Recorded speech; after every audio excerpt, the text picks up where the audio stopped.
تو میں عرض کر رہا تھا کہ جو افطاری کے وقت لذت ہے نا، لذت، یہ بھوک اور پیاس ختم کرنے کی لذت نہیں ہوتی، یہ اس بات کی لذت ہوتی ہے کہ آج ساری دنیا پیدا کرنے والے کو بھول چکی ہے. دنیا میں ہر شخص نے ہر ایک کو یاد رکھا ہے، نہیں یاد رکھا تو کس کو؟ پیدا کرنے والے کو. آج شادیوں میں مکس گیدرنگ ہوتی ہے نا، آپ ان سے کہیں سیپریٹ انتظام کر لو، لڑکیوں کو ادھر کر لو، مردوں کو ادھر کر لو، درمیان میں ایک چادر کھینچ لو، کیا جا رہا ہے؟ کچھ اس میں پیسے لگتے ہیں زیادہ ہے بھائی، لیکن ایسے مذاق اڑائیں گے آپ کا، ایسے بات کریں گے، ابے یہ مولویوں نے اتنا مشکل بنا دیا، ابے کیا ہو گیا. یار آپ کی نظر میں ہر قانون کی ویلیو ہے. حکومت نے لا بنایا 10 بجے ہال بند ہو جائیں گے، آپ 10 بجے بتیا بجھاتے پھر رہے ہو. آپ اپنے باپ کو ناراض نہیں دیکھ سکتے شادی میں، اپنے بھائی کو ناراض نہیں دیکھ سکتے. لڑکی والے ہو تو لڑکے والوں کو ناراض نہیں ہونے دو گے، لڑکے والے ہو تو لڑکی والوں کو ناراض نہیں ہونے دو گے.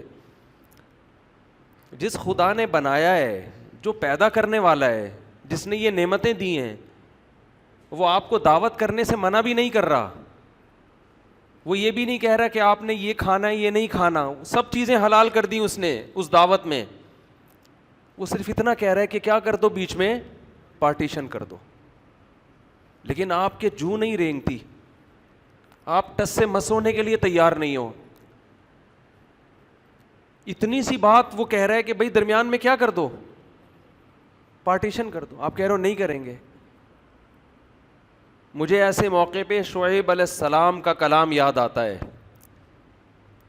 شعیب علیہ السلام نے جب اپنی قوم کو سمجھایا نا خدا کی نافرمانی چھوڑو، تو قوم جواب میں کیا کہتی ہے کہ لولا رہتک لرجمناکا، تو ہمارے خاندان کا آدمی ہے، ہماری قوم کا آدمی ہے، ہماری زبان ہی ہے تیری، قوم بھی ایک ہے، اس وجہ سے ہم نے تجھے چھوڑا ہوا ہے.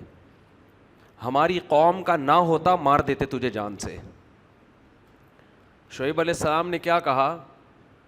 ارہتی اعز علیکم من اللہ، اے میری قوم میں تمہیں خدا سے ڈرا رہا ہوں، باتیں خدا کی کر رہا ہوں. تمہاری نظر میں قومی تعلق یہ خدا سے بھی بڑھ کر ہے.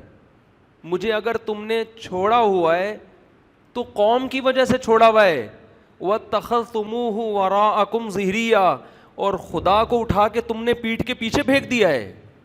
ایسا نظر انداز کیا ہے گاڈ کو، اللہ کو، خدا کو، کہ پشت کے پیچھے اس کی کوئی ویلیو ہی نہیں ہے. میں تم کو بات کر رہا ہوں خدا خدا خدا خدا، آرڈر اللہ کا آرڈر. اللہ تمہاری ڈکشنری میں ہے ہی نہیں. مجھے چھوڑا ہوا ہے تو کیوں؟ قوم کی وجہ سے. اگر کہہ دیتے کہ اے شعیب ہم تو چونکہ نام خدا کا لیتا ہے اس لیے ہم تیری رعایت کر رہے ہیں، قوم بھی ہے لیکن ساتھ میں نام تو اللہ کا لے رہا ہے اس لیے ہم تجھے کچھ نہیں کہہ رہے، تو خوشی ہوتی مجھے. اس اللہ کا تمہاری ڈکشنری میں کوئی تذکرہ ہے ہی نہیں. آج شادی بیاہ میں دیکھ لینا، ہر جگہ یہی ہو رہا ہے. جہاں اللہ کی بات خواتین کو بتاؤ بھائی اسلام میں عورت کے لیے حیا پسندیدہ ہے. میں نے بیان کیا تھا نا کہ خواتین موٹر سائیکل پر مردوں کی طرح نہ بیٹھیں، تھوڑا سمٹ کے بیٹھیں. یہ ٹھیک ہے چادر کے الجھنے کا خطرہ ہوتا ہے بائکوں میں، تو سمٹ کے بیٹھیں. ابھی ایک برقع آ گیا کسی خاتون کا، بھائی سمٹ کے بیٹھیں، کپڑے کو لپیٹ کے بیٹھیں تاکہ، اور چین کور بھی لگائیں بائکوں میں تاکہ یہ نوبت نہ آئے. اتنا مذاق اڑایا. اسلام حیا کو پروموٹ کرتا ہے، حیا کو. حیا کس میں زیادہ ہے؟ دیکھنے میں کس میں حیا زیادہ نظر آ رہی ہے؟ مردوں کی طرح بیٹھنے میں، یہ خواتین عورتوں کی طرح بیٹھیں، حیا کس میں نظر آ رہی ہے؟ مگر حیا آج ڈکشنری سے، کیونکہ اللہ چاہتا ہے نا، شرم اور حیا کس کا حکم ہے؟ اللہ کو. تو اس کو کوئی اس پہ جو نہیں رینگتی. مثالیں دی جاتی ہیں جو اونٹ میں صحابیات ایسے بیٹھا کرتی تھیں. اونٹ میں تو ایسے بیٹھنا ممکن نہیں تھا، دونوں پاؤں ایک طرف کر کے. آج بھی ہم نے علماء بزرگوں کو دیکھا ہے کہ وہ اپنی خواتین کو دونوں پاؤں ایک طرف کر کے بٹھاتے ہیں. اس میں حیا زیادہ ہے. لیکن افسوس ہمارے دیندار طبقہ بھی حیا کے معاملے میں آزاد. قرآن حیا کی تعریف کر رہا ہے کہ موسیٰ علیہ السلام کے پاس جب 2 لڑکیاں آئیں ان کو بلانے کے لیے, فجاءت احداہما تمشی علی استحیاء, قرآن کہہ رہا ہے ان میں ایک لڑکی آئی حیا کے ساتھ چلتی ہوئی, سینہ تان کے چلنا عورت کے لیے, بیچ روڈ پہ چلنا, یہ ادا اللہ کو پسند بولو نہیں ہے. آپ عورت کی آزادی کے نام پہ بے حیائی پھیلا دو, آپ کی مرضی ہے. پیدا کرنے والا اس عمل سے خوش بولو نہیں ہوگا. آپ اپنی ڈکشنری سے اللہ کو نکال دو, پھر جو چاہے کرو. ایک صاحب مجھے ایک یورپ کے ایک کنٹری کے بارے میں بتانے لگے کہ وہاں آزادی بہت ہے, بہت آزادی ہے, ہر ایک کے حقوق ہیں, جو چاہے کرو, کتنے اچھے ہیں. میں نے کہا آپ کی اور میری نظر میں بہت اچھے ہیں, اللہ کی نظر میں بالکل بھی اچھے نہیں ہیں.